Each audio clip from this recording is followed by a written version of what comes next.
na realidade, isso não começou na pandemia. Como o senhor disse, a pandemia só revelou o que a gente já vivia. A gente tem vivido isso dentro das denominações já há muitos anos. Eu acho que com esse lance da confusão que acontece, doutrina, dogma, regra institucional, isso é uma coisa muito confundida. Né? Quando a gente sabe que doutrina, biblicamente, céu, inferno, onde vai. Sim. Regra institucional, começa no horário, eu quero que faça ser uma regra institucional. E o dogma, algo que é criado dentro de um versículo no altar, como uma regra. Então, dentro dessa confusão, a gente foi se fatiando durante os anos, durante o tempo. E hoje a gente está assim, está fatiado de verdade. A pandemia só revelou isso. Exemplo, sobre comunhão. Nós temos muita comunhão dentro da nossa caixa. Se eu saio da caixa denominação A, se eu saio da caixa denominação B, eu fico num corredor, que esse corredor é solitário. Sim. O que é o corredor? Tudo que acontece fora dessas caixas. Então, se eu saio dessa caixa, eu fico no corredor. Como as igrejas trabalham hoje? Método sem essência não consolida. Então, todo método precisa ter essência. Nós temos muitas igrejas iguais. Por que nós temos muitas igrejas iguais? Porque nós temos muitas Hillsons com outros nomes. Nós temos muitas referências, Bethel Church com outros nomes. Porque o cara quer ser igual a Bethel. O cara monta uma pequena Bethel, bota o nome dele e monta aqui. Só que por que não se sustenta? Porque você tem o método de lá, mas não tem identidade, cara. Foi igual na época do G12. Exatamente. Não sei se você lembra, o César Castellano recebeu, segundo ele, uma revelação para trabalhar lá no seu país.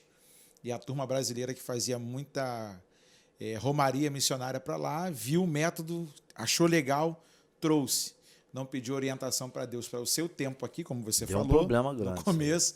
E aí, deu certo lá no Leandro, eu vou fazer aqui também. Exato. Aí o cara não entende que o Leandro orou, o Leandro buscou em Deus, e aí eu pego um trabalho pronto, faço um Ctrl+C, um Ctrl+V, e aí quando não funciona comigo, eu fico frustrado. Exatamente. Como é que é para você lidar com a cabeça de um líder que ele é mais fácil ele copiar do que ele buscar em Deus? Como é que você enxerga?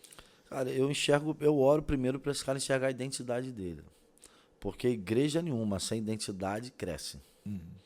O que faz a igreja crescer é a identidade dela. Por exemplo, alguém fala assim, ó, a instituição fulano de tal lá só usa calça, não raspa debaixo do braço, as mulheres não cortam o cabelo. Mas tá cheia. Por que tá cheia? Porque tem gente para aquela identidade, para aquela visão. Sim. Então o cara respeitou a visão dele, por pior que seja para alguns, mas alcançou uma multidão. Verdade. Que ele só nasceu para aquela multidão. Ah, tem uma galera ali, que a galera usa dread, a galera usa tatuagem, mas é adorador. Mas a igreja tá cheia. Cresceu por quê?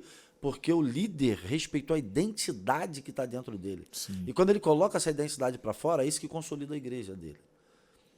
Primeiro eu oro para esse cara encontrar a identidade, para essa igreja encontrar a identidade. Porque você pode até copiar um método, mas sem identidade ele não funciona, como eu já falei.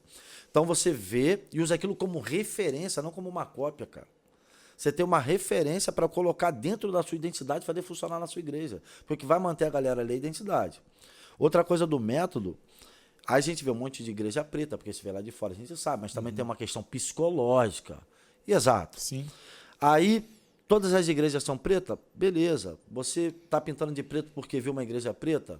Tudo bem, cara. Mas se aquilo também não estiver dentro da identidade que está dentro de você, vai dar uma confusão danada. Você vai ter de frente com 90% da igreja. Cara. Cara, você tocou num assunto que eu quase não observava. Você falou uma coisa de identidade. Identidade é uma coisa terrível.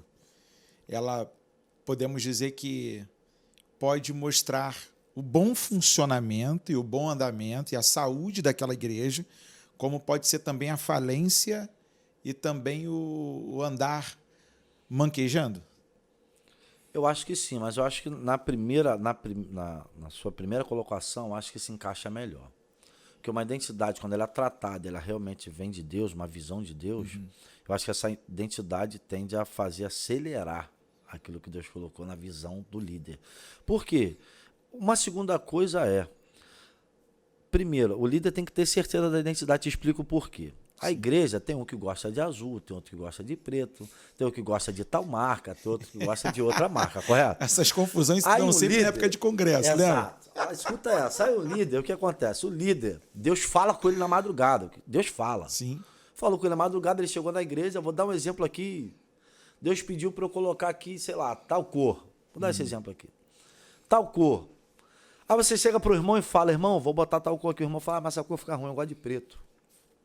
Fala pro outro, essa cor fica ruim, eu gosto de amarelo. Aí o líder, que não entendeu a sua identidade, ele pinta metade de preto e metade de amarelo. E o azul que Deus mandou, ele não pinta, cara. Aí ele arruma problema com uma outra parcela da igreja. Porque ele botou duas cores numa parede que era para ter uma cor só. Então, o líder primeiro precisa se encontrar. Deus que falou comigo, cara. Sim. Porque se você tem dúvida, quando alguém fala com você para tirar a visão que Deus tem te dado, na realidade você não tem certeza que foi Deus que falou.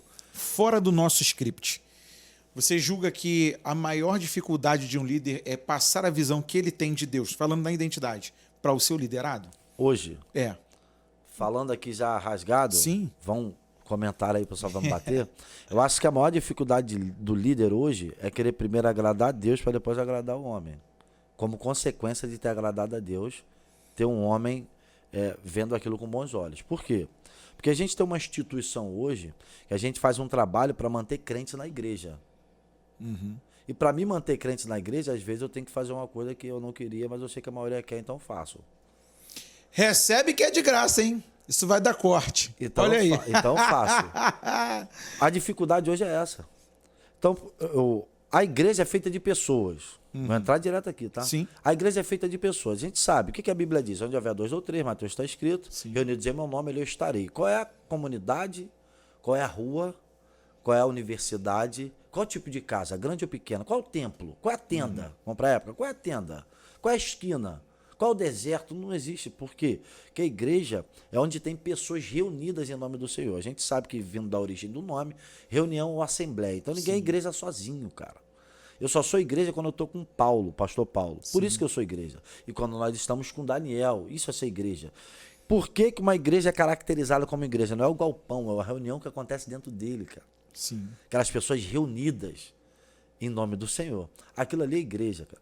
Então, quando eu me preocupo mais com a estrutura do que em estruturar pessoas, no final, cara, eu tenho uma estrutura muito boa com pessoas desestruturadas. Caraca. Vou repetir isso aqui. Cirúrgico. No final, eu tenho uma estrutura muito boa com pessoas desestruturadas. E quando eu falo pessoas desestruturadas, não é pessoas que não vão à igreja, não, cara. Que aí que tá o erro?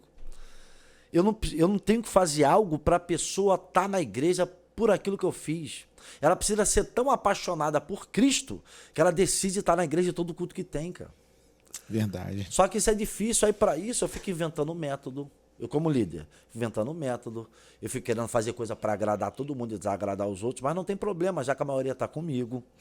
Então, cara, a igreja hoje sofre disso. Isso é uma realidade. Às vezes a gente pode falar, é romântico. O próprio Paulo vai falar a Timóteo lá, cara, fica de olho aberto. E a parada não é tão romântica assim, não. Porque, na verdade, o Timóteo ele é jovem e ele tem que assumir o lugar de um ancião, que era João, né, na igreja de Éfeso. Paulo abre o olho dele, cara. E ele manda Timóteo lidar com todo mundo, com velhos, com mulheres, com crianças.